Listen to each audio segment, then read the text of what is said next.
नमस्ते सदावत्सल्य मातृभूमि, जय हिंद दोस्तों। मैं किशन आप सबका स्वागत करता हूं। शुरू करते हैं आज के डिफेंस समाचारों को। दोस्तों, रशिया की तरफ से भारत को एडवांस लाइट टैंक बनाने के लिए एक बड़ा ऑफर आया, जिसमें कि वो जॉइंट वेंचर भारत के साथ करना चाहता है। लेकिन आप दूसरी तरफ देख रहे होंगे कि भारत का जोरावर लाइट टैंक भी अब अपने ट्रायल फेज में आ चुका है।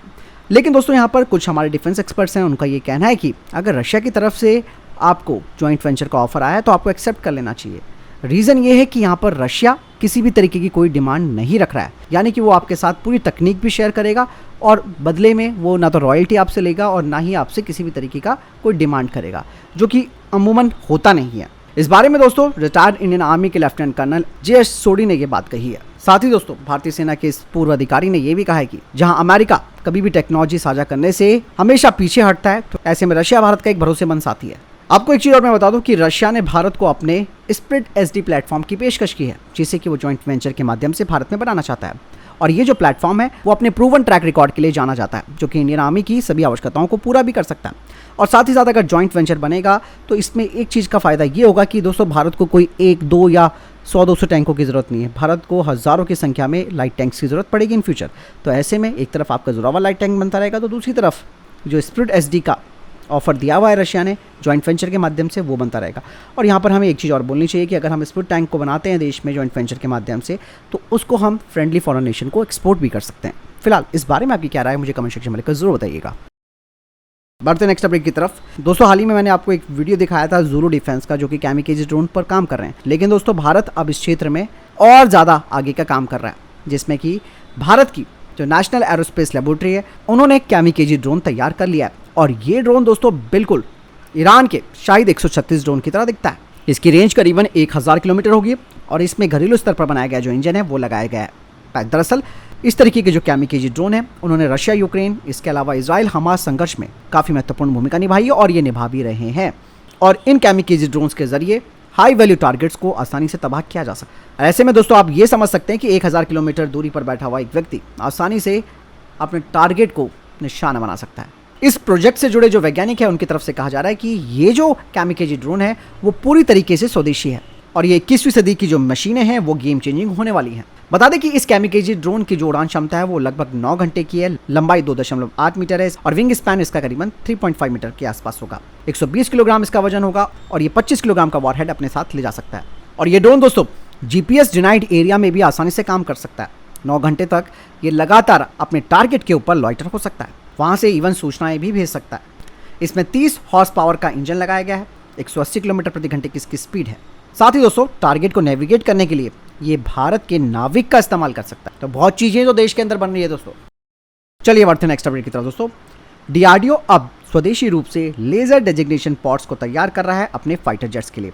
और ये सोफिस्टिकेटेड सेंसर कम टारगेटिंग सिस्टम होंगे, जो कि सरफेस यानी कि भूमि आधारित जो टारगेट्स हैं उन्हें ट्रैक, डिटेक्ट, आइडेंटिफाई और डेजिग्नेट कर सकते हैं, ताकि जो प्रिसीजन गाइडेड म्यूनिशंस हैं उन्हें एक्यूरेटली यानी कि सटीकता के साथ टारगेट पर गिराया जा सके। साथ ही ये रियल टाइम ट्रांसमिट भी करेंगे अपने टारगेट के वीडियो का और साथ ही साथ इमेजरी भी ग्राउंड स्टेशन तक पहुंचाएंगे। बढ़ते नेक्स्ट अपडेट की तरफ, जो कि MRFA टेंडर को लेकर आ रही है। अब यहाँ पर दोस्तों MRFA टेंडर में एक और बड़ा बदलाव देखा जा रहा है, जिसमें कि भारतीय वायुसेना ने हैवी कैटेगरी के जो फाइटर जेट्स हैं उनसे दूरी बनाने का फैसला किया है, क्योंकि इस तरीके के फाइटर जेट्स जो कि हमारे एग्जिस्टिंग Su-30 फाइटर जेट की तरह हैं, उन्हें अब इस टेंडर में शामिल नहीं किया जाएगा। और अब यहाँ पर दोस्तों एक बड़ा इम्पैक्ट बोइंग के F-15EX पर पड़ सकता है, क्योंकि एक हैवी फाइटर जेट है। लेकिन दोस्तों, इंडियन एयरफोर्स कई कारणों से हैवी फाइटर जेट्स को शामिल भी नहीं करना चाहती, जैसे कि ये फ्यूल सबसे ज़्यादा खाते हैं, साथ ही इनके लिए बड़ा मेंटेनेंस क्रू भी चाहिए होता है। इसके अलावा स्पेयर पार्ट्स की कॉस्ट भी काफ़ी ज़्यादा होती है। साथ ही साथ डिमांड के हिसाब से इनके लिए स्पेशलाइज इंफ्रास्ट्रक्चर भी बनाना पड़ता है। लेकिन दोस्तों, यहाँ पर जो बाकी के कंटेंडर्स हैं, जिसमें कि राफेल और साप का ग्राइपिन है, इन दोनों का अलग अलग वजन कैटेगरी है, यानी कि वेट कैटेगरी है, जो कि इंडियन एयरफोर्स की ज़रूरतों के हिसाब से अलाइन भी होती है। अब इन दोनों में से किसे चुनना है ये भारतीय वायुसेना फैसला करेगी, लेकिन यहाँ पर एक बड़ा झटका बोइंग को लग गया है। बढ़ते नेक्स्ट अपडेट तक। दोस्तों, रक्षा मंत्रालय ने 5th generation AMCA fighter jet programme के लिए अब आत्मनिर्भर अप्रोच को अपनाया है।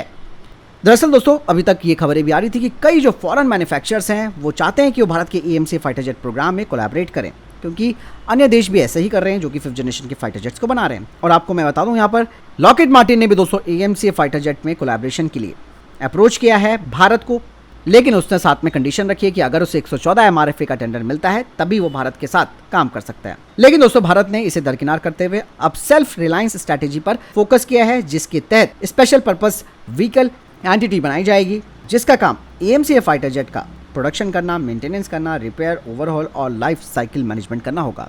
लेकिन यहाँ पर दोस्तों एक चुनौती तो ये है कि भारत के पास ऐसा कोई एक्सपीरियंस नहीं है। लेकिन अगर हम विदेशी के साथ कोलैबोरेशन करते हैं तो ये प्रोग्राम काफ़ी तेज़ी से आगे बढ़ सकता है। ये बात तो है, क्योंकि उनके पास ऑलरेडी नॉलेज है इस तरीके के फाइटर जेट्स को बनाने को लेकर। लेकिन हमें उनकी कंडीशन भी माननी पड़ेगी।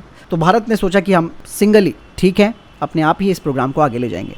लेकिन दोस्तों टाइम का बड़ा इशू है, अगर वक्त ज़्यादा लग गया तो दुश्मन डोमिनेट कर जाएगा। आपको क्या लगता है इस बारे में कमेंट सेक्शन में लिखकर जरूर बताइएगा। चलिए बढ़ते हैं नेक्स्ट अपडेट की तरफ। कुछ खबरें सामने आई हैं कि भारत ने अपनी न्यूक्लियर कैपेबल धनुष मिसाइल सिस्टम को चुपचाप से रिटायर कर दिया है। हालांकि धनुष, जो कि पृथ्वी मिसाइल का शिप लॉन्च वेरिएंट है, इसे विशेष रूप से modified Sukanya class offshore patrol vessel INS Subhadra और INS सुवर्णा में तैनात किया गया था। हालांकि कुछ सैटेलाइट्स इमेजेस बताती हैं कि इन जहाजों पर मौजूद जो मिसाइल स्टेबलाइजर प्लेटफॉर्म है उसे हटा दिया गया। भले ही दोस्तों इसके शिप लॉन्च वेरिएंट को हटाया गया हो, लेकिन भारत ने लैंड बेस मिसाइल आर्सेनल बरकरार रखा हुआ है। शायद ये निर्णय भी भारत की एक परमाणु रणनीति का ही हिस्सा होगा, क्योंकि भारत भूमि और पनडुब्बी आधारित परमाणु वितरण प्रणालियों पर अपना ध्यान केंद्रित कर रहा है। चलिए बढ़ते हैं नेक्स्ट अपडेट की तरफ। Combat vehicle research development establishment यानी कि CVRD और अशोका लीलैंड के बीच जॉइंट वेंचर के माध्यम से विकसित किया गया स्वदेशी 600 हॉर्स पावर का इंजन अब इसका प्रोडक्शन शुरू होने वाला है। और ये दोस्तों रक्षा टेक्नोलॉजी में आत्मनिर्भरता का एक बड़ा पहलू भी है। दोस्तों 2021 से अब तक लगातार 3 सालों में इस इंजन के कठोर जमीनी परीक्षण हुए हैं।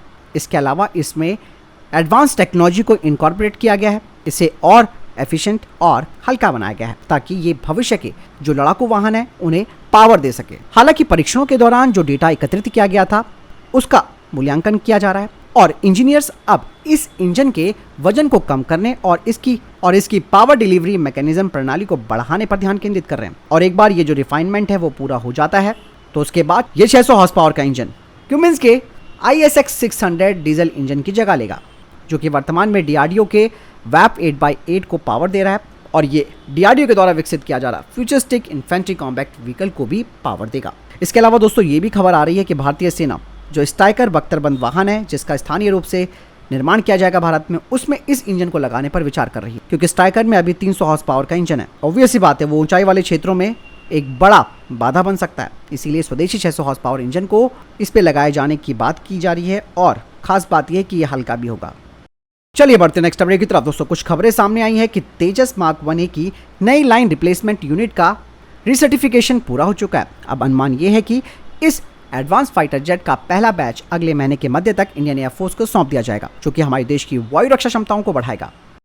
चलिए बढ़ते नेक्स्ट अपडेट की तरफ। दोस्तों इंडियन एयरफोर्स ने एक्सरसाइज तरंग शक्ति 2024 के फेज 1 का समापन किया है, जिसमें भारतीय वायुसेना के प्रमुख air chief marshal VR Chaudhari ने फ्रांसीसी वायुसेना एवं अंतरिक्ष बल के chief of staff general Stephen Mille, Germany वायुसेना के चीफ लेफ्टिनेंट जनरल इंगो और स्पेनिश वायुसेना और अंतरिक्ष बल के chief of staff air general Francisco के साथ फाइटर जेट्स के फॉर्मेशन में उड़ान भी भरी। ये एक ऐतिहासिक घटना आप समझ सकते हैं, जिसमें चारों वायुसेनाएं एक ही मंच पर एक साथ आए हैं।